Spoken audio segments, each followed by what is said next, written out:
Welcome. You're watching the 9 p.m. news on Sam TV, the pulse of the nation. You can follow us on Facebook at Sam TV and catch all the action live on YouTube at Sam TV Live.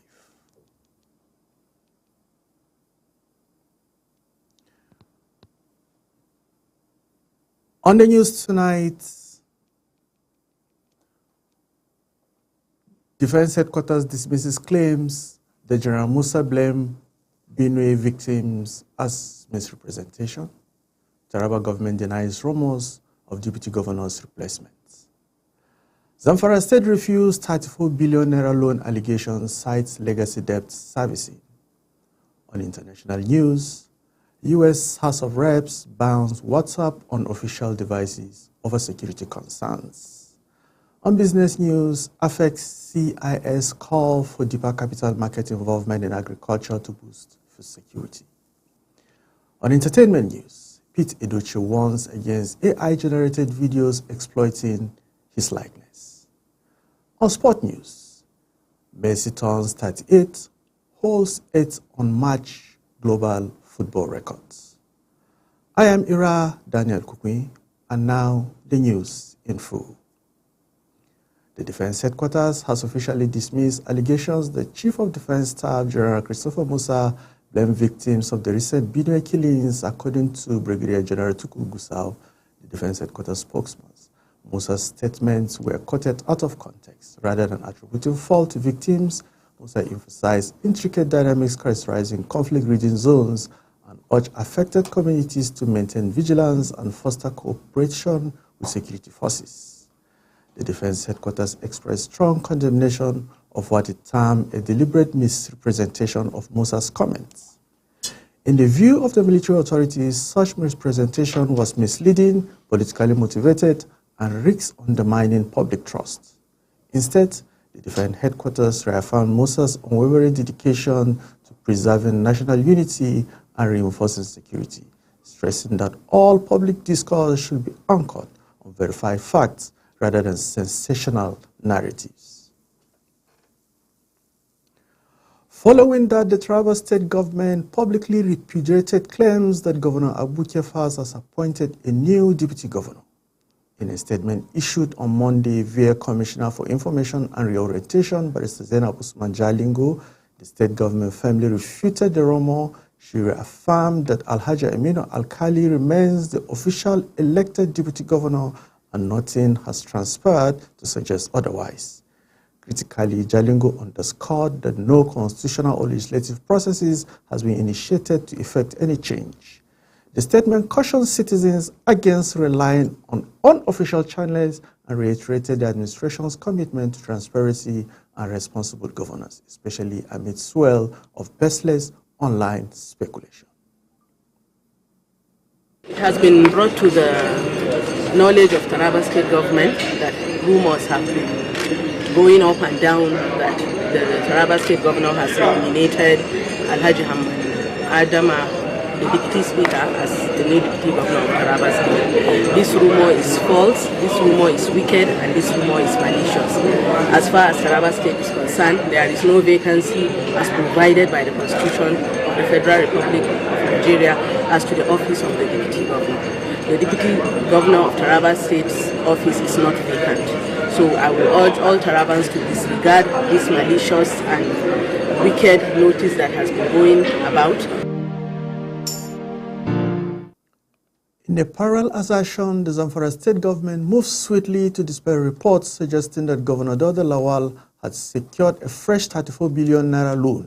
A spokesman, Suleiman Bala Idris, clarified that this amount merely represented interest payment tied to legacy loans inherited from previous administration, not new borrowing. He further explained that the funds form part of a 53.2 billion allocation in the 2023 budget under former Governor Bello Matawalle, designated solely for debt servicing. Challenging critics to produce evidence of any new borrowing, Idris reaffirmed Governor Lawal's unwavering commitment to fiscal prudence and a strong drive to bolster internal generated revenue. This sequence of clarification not only rebuffs financial misinformation but also illustrates a broader pattern of government actively working to stabilize public trust amid swelling rumors. Building on the theme of restoration of public safety, Delta State Police Command recently arrested a 47-year-old native medical practitioner, Okonji Chimeze, accused of stockpiling weapons. During a raid on his residence in Ibuza on June 14, the Special Anti-Kidnapping and Cybercrime Squad uncovered 2 automatic pump-action guns and a cutlass concealed in a ceiling. Simultaneously, in Ogoli North, the EagleNet surveillance team apprehended 2 individuals, Telvin Richmond and Frank Obiora, found with homemade cut-to-size gun, battle axe, and other weapons traced to the notoriety IA confraternity. These decisive moves illustrates the intensified efforts statewide to suppress cultism and organized crime, sending a clear deterrent signal. Transitioning to troubling development in Rivers State, government attacked the offices of Onelga Security Peace and Advisory Committee in Ahoda in the night of June 24th. Corporal Friday Francis of the State Intelligence Service was killed, causing panic across the community. The assailant fled the scene before security forces converged. The same evening, a separate gun attack occurred near Ahoda East Local Government Council, resulting in the death of a police officer and a local vigilante. Authorities suspect cultist involvement in both incidents. Commissioner of Police Olubenga Adepoju responded by deploying tactical teams, increasing patrols, and urging public cooperation to aid investigations. His priority remains dismantling cult networks and prosecuting the perpetrators. Meanwhile, in Abuja, a rapid response by police prevented a potential deadly robbery in Apo Resettlement, Zone E extension area. Shortly after 10:30 p.m. on June 23rd, officer led by CSP Ochenna Gwebuke and CSP Ishaku Sharo confronted armed assailant following a distress call. A firefight ensued, 3 individuals sustained injuries, 1 subsequently fatal, and the suspect fell, abandoning a vehicle. A concerted manhunt involving both police and vigilante unit is ongoing. The capacity for swift intervention in the nation's capital underscores tactical readiness and interagency coordination. Similarly, Kogi State witnessed multiple security interventions on June 23rd along the Obajana-Oshok Shoko road. Gunmen ambushed 3 vehicles in a coordinated kidnapping attempt. Police engaged the attackers and safely rescued 23 passengers, through 1 victim later died from injuries. 6 others were wounded. Subsequently, 4 suspects were apprehended during a stop and search operation on Okene, leading to the recovery of illegal arms ammunition. A separate operation in Ayingba resulted in the arrest of 2 individuals in possession of illicit firearms and narcotics. Ongoing investigations are underway to dismantle the networks involved. On June 18, 2025, the Mercy Sustainable Humanitarian Foundation International, in partnership with Women Helping Women, commissioned a solar-powered borehole in Tudri, Aldokora local government. The 6.3 million naira project, inspired by Reverend Njeru Paul's visit to water-scarce community, provides clean water and aims to reduce waterborne disease. Community leaders and residents celebrated the development, which is expected to significantly improve health, education, and daily life of Tudri residents, especially women and children.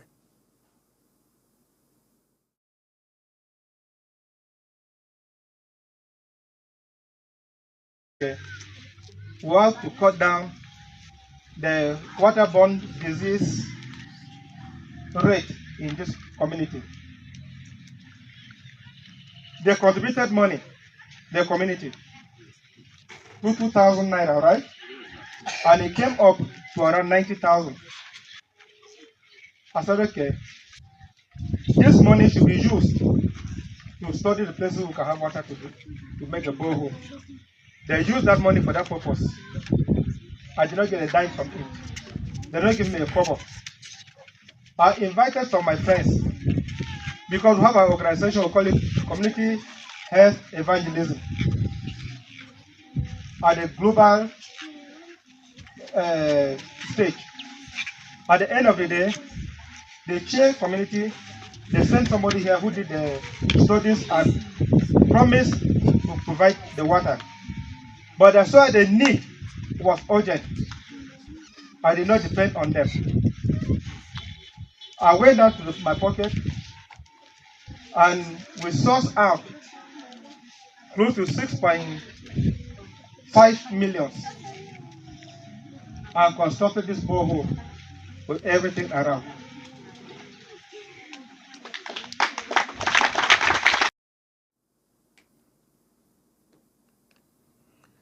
In Oyo State, the police arrested 11 suspects in connection with a farmer murder and the abduction of 2 women in Elero, Kajolo local government area. Commissioner of Police Johnson Adenola visited the affected area, offering assurances that rescue efforts are in progress. Traditional rulers, including the Elero of Elero, Oba Wasiu Oyedele, and the Serikin Fulani Muhammad Yusuf, praised police initiative and rallied community support. The collaborative engagement highlights the growing synergy between law enforcement and local partners in countering violent crimes in Oyo State. Meanwhile, in Kanu, 19-year-old Ibrahim Abubakar from Adamawa State made international headlines after threatening suicide from a billboard of Ado Bayero Bridge unless TikTok influencer Abdul Biki appeared.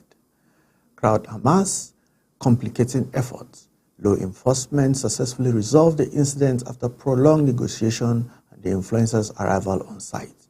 Abubakar was transported to police hospital in Bompai for treatment. Authorities used the incident to reiterate that attempted suicide remains a criminal offense in Nigeria and encourage citizens in mental distress to pursue professional help. Turning to Ekiti State now, the Ekiti State Governor Biojen Oyebanji initiated payments of 1.45 billion to compensate 195 landowners affected by Ekiti Knowledge Zone (EKZ) in Bonyi local government area.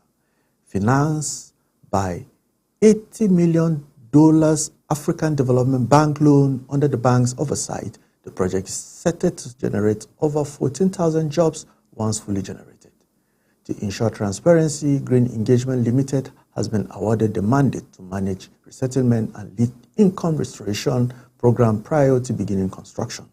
By placing compensation ahead of deployment, the administration highlights its commitment to fair land acquisition practices. Going to Lagos State now, in a move to maintain urban infrastructure, Lagos State announced an upcoming 110-day partial closure of the Ugudu-Ifako Bridge for essential structural repairs, scheduled to begin on June 28 and expected to conclude by October 15. The rehabilitation will proceed across 8 phases. The initial 4 phases will take place on the Alapare-Born carriageway June 28 to August 16, followed by work on the Oworonshoki-Born span August 16 to October 5th.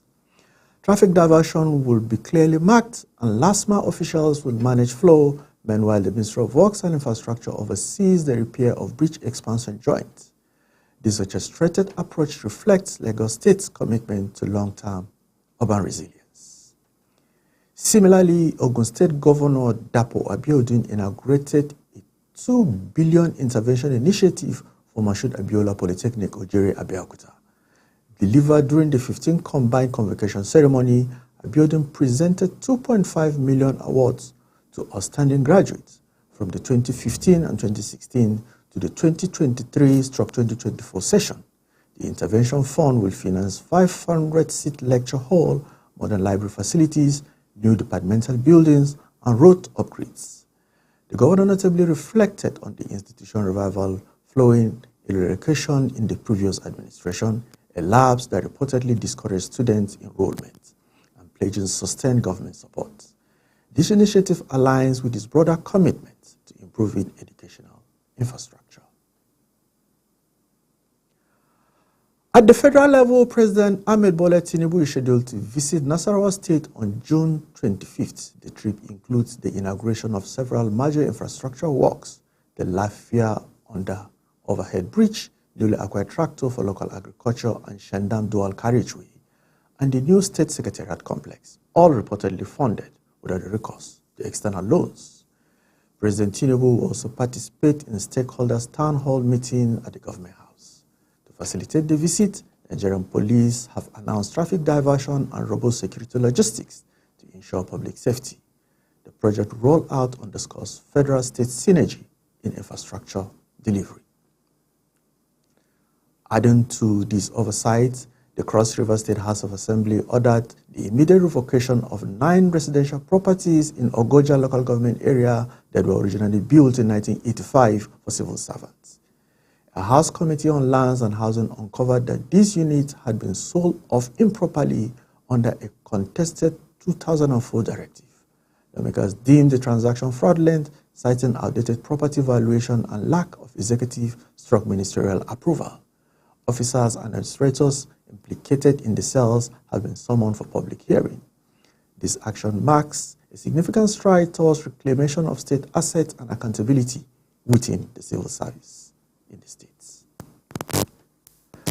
Transitioning from domestic governance to international diplomacy, Vice President Kashim Shettima opened the second Nigerian-Brazil strategic dialogue in Abuja by emphasizing the nation's shared cultural identity, referring to them as cultural siblings.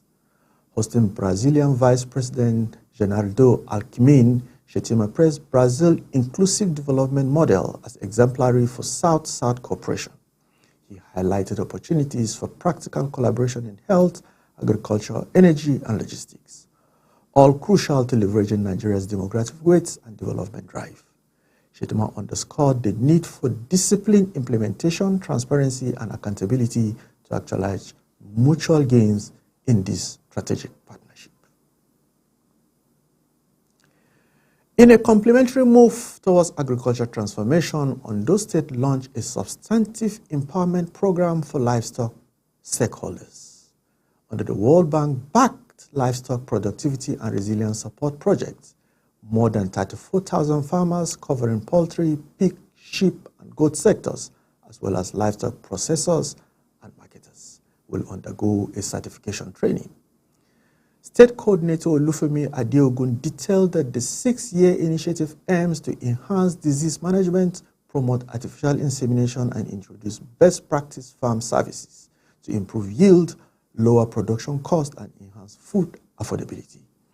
This initiative reflects global development priorities converging with local implementation. In the same line, the president of the Nigerian Institute of Surveyors, Dr. Matthew Ibitoye, urged the federal government to support the establishment of a national geospatial data infrastructure. Addressing the institution's 59th annual general meeting in Enugu, Ibitoye emphasized geospatial intelligence as critical to governance, agriculture, urbanization, and disaster management. He flagged key challenges, data gaps, technological cost, and insufficient skilled personnel, and urged investors to optimize data-driven policymaking. Additionally, he criticized delays in reconstructing the Surveyor Council and noted a concerning directive from the Nigerian University Commission excluding SOCON. Ibitoye also announced the launch of Geospatial Reference Station in Enugu State, underscoring regional readiness for national integration. In the area of human development, UNICEF has appealed to the Bauchi State government to deliver on its pledge 200 million naira for the Child Nutrition Fund. Dr. Nuzad Rafiq, the UN agency's chief of field office in Bauchi, noted that local governments had already disbursed 100 million naira, and the additional state contribution will unlock 600 million worth of ready-to-use therapeutic food essential to treating malnutrition in children. Algon Chairman Mahmoud Babamaji reaffirmed local government commitments and promise on enhanced allocation for child nutrition in the 2026 budget. The appeal underlines the importance of coordinated public funding in achieving critical development targets. Tiv and Fulani leaders in Gasa local government area of Taraba State have signed a peace accord to end years of violent clashes between their communities. The agreement was reached during a meeting at the 6th Brigade headquarters in Jalingo, led by Brigadier General Kinsley Chidebere Owa of Operation Wild Stroke.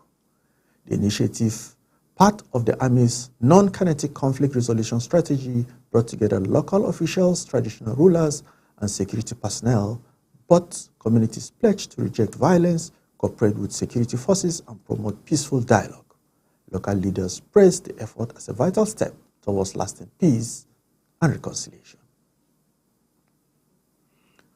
Further reinforcing the government and social accountability trust, the Taraba State Governor, Dr. Agbu Kefas, inaugurated a commission of inquiry into a recent conflict in Karim Lamido local government area. Alongside this, he introduced a multi-layered initiative to regulate land and forest use across the state, an integrated strategy aimed at addressing resource-based tensions by launching fact-finding and regulatory mechanism within the same breath. Governor Kefas signaled dual approach, immediate investigative clarity, paired with long-term preventive instruments. Sun TV correspondent Lilian Yakubu completes the reports. The recent inauguration of a commission of inquiry by Governor Dr. Agbu Kefas in Jalingo, Taraba State, marks a crucial step towards addressing the unrest stemming from the Karim Lamido crisis. These initiatives aim to delve into the causes of the violence that led to numerous fatalities and significant property damage, with a clear mandate to restore peace and stability in the area. The Commission's responsibilities include uncovering the factors that fueled the conflict, identifying the instigators, and fostering a culture of reconciliation and justice. Governor Kefas' explicit statement that impunity will no longer find sanctuary in the state. We are gathered here today for a solemn and strategic purpose, one that demands both courage and also compassion.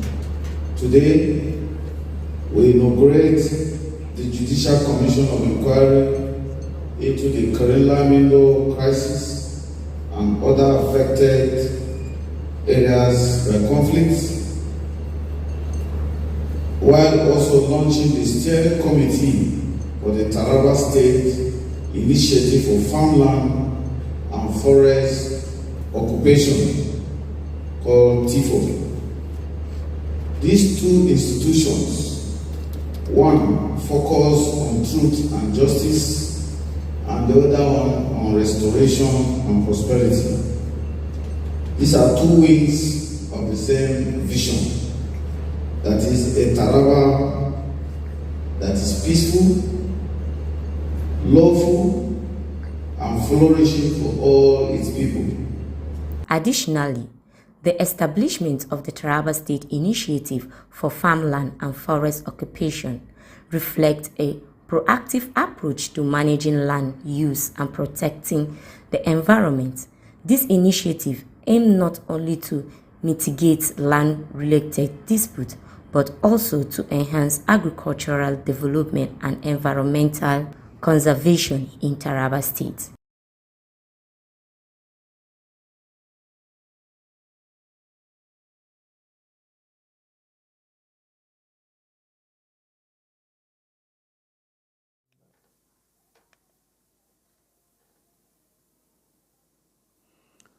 Going to other reports now, in a devastating crash occurred in the early hours of Tuesday along Lagos-Ibadan Expressway near Soka, Ibadan, involving 3 Nissan Micra taxis and 3 articulated trucks.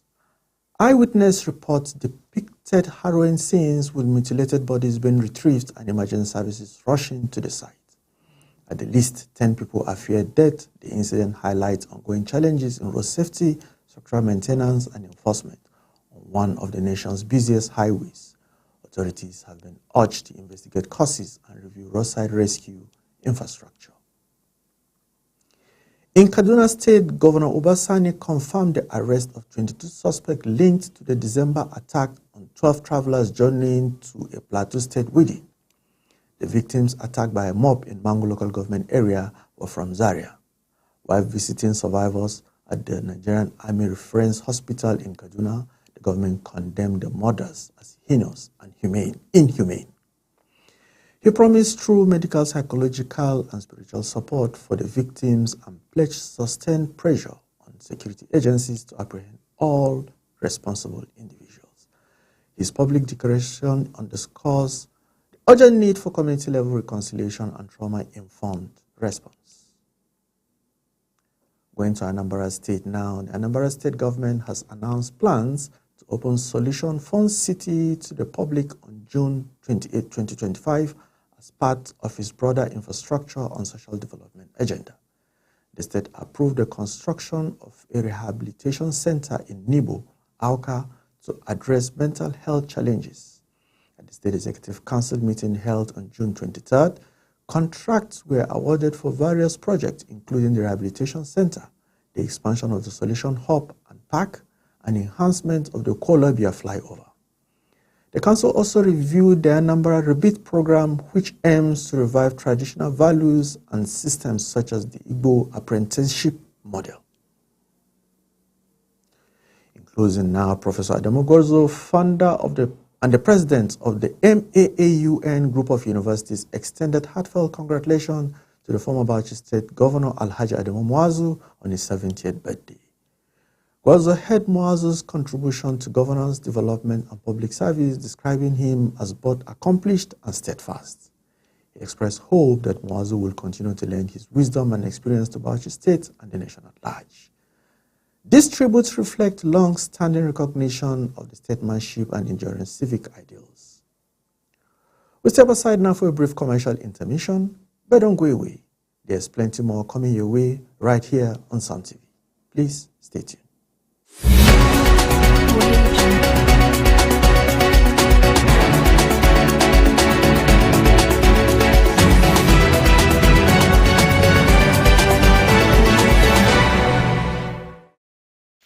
Are you stuck in Jalingo late at night? Need a safe and reliable ride fast?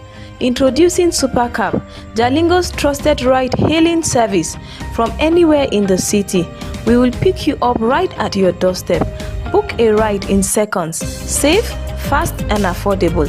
Visit www.supercab.com.ng or download the Supercab app today. Supercab, your ride, your way.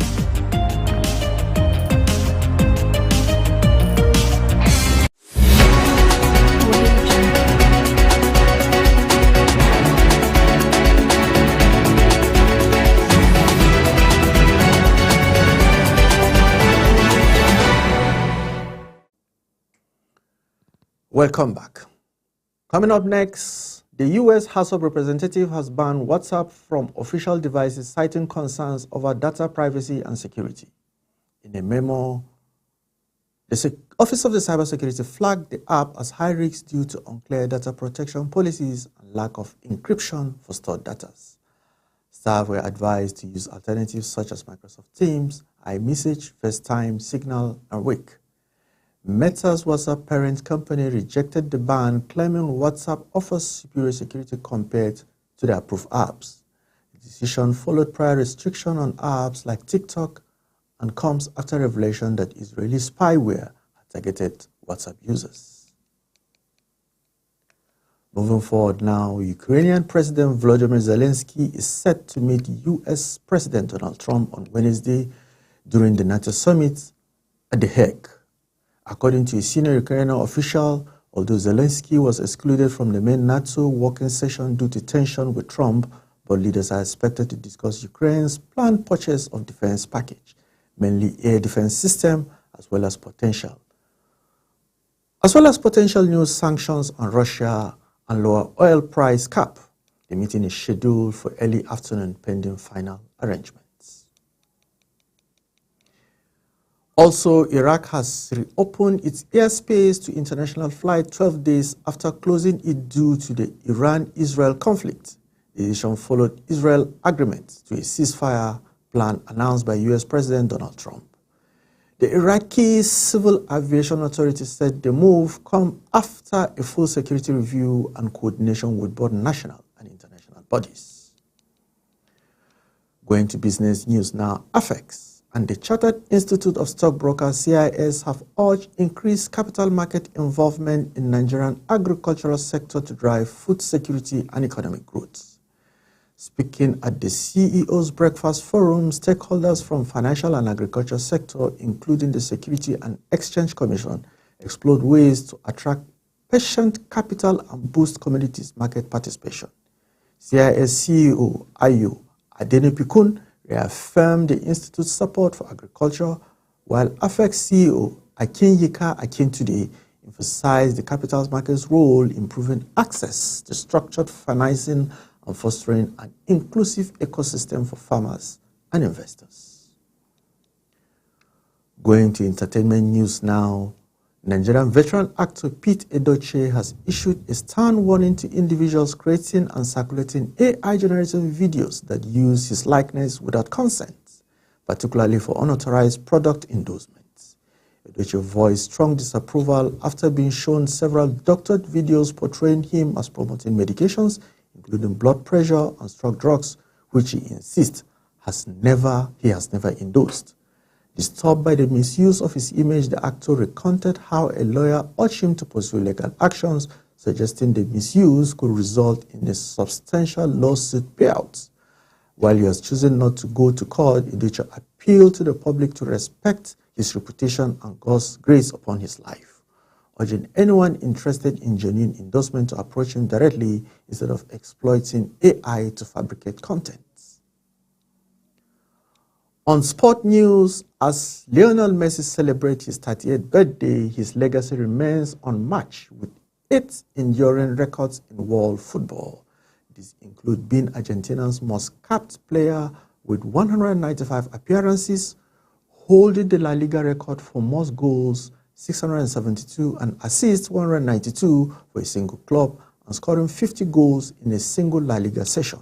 He also boasts 6 European Golden Shoes, 37 club honors, 80 UEFA Champions League group stage goals, and record 45 career trophies. Additionally, Messi remains the only player to win the Ballon d'Or 8 times, cementing his status as the most decorated footballer in history. Also, former Super Eagles captain Joseph Yobo has expressed optimism about the Nigerian chances of qualifying for the 2026 FIFA World Cup despite the team's current struggles. Speaking during the Trust a Kong charity match in Lagos, Yobo urged Nigerians to support the team, currently 4th in Group C with 7 points, 6 behind leaders South Africa. With 4 matches remaining, Yobo stressed the importance of unity and grinding out results, warning that any further slip could end their qualification hopes. Reflecting on his coaching experience, he said the role lacked appeal and he was not ready to commit fully. Excuse me. The Nigerian Olympia Association, NOA, will host a national convention from July 22nd to 24 at Zeus Paradise Hotel in Abuja. The event will gather past and present Olympians to discuss sport development, athlete welfare, and future strategies. A congress on July 23rd will guide the association's direction, while the convention will close with a dinner and awards night on July 24, celebrating outstanding Olympians and contributors to youth sports.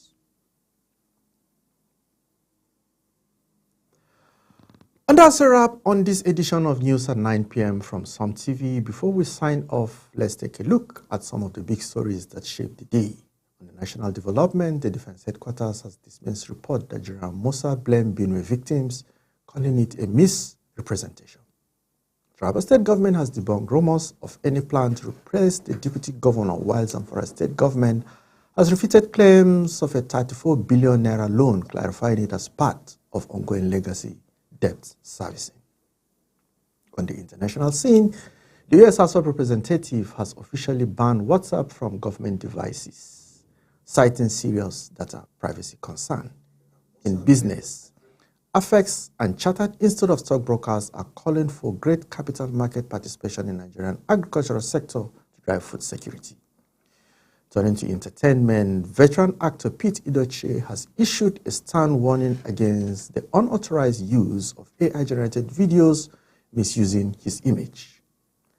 And in sport, as Lionel Messi celebrates his 38th birthday, he continues to reign supreme with 8 world football records that remain unbroken.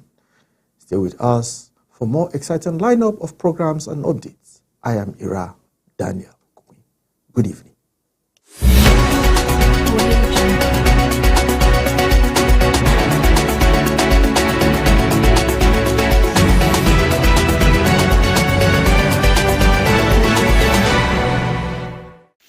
Are you stuck in Jalingo late at night? Need a safe and reliable ride fast? Introducing Supercab, Jalingo's trusted ride-hailing service from anywhere in the city. We will pick you up right at your doorstep. Book a ride in seconds. Safe, fast and affordable. Visit www.supercab.com.ng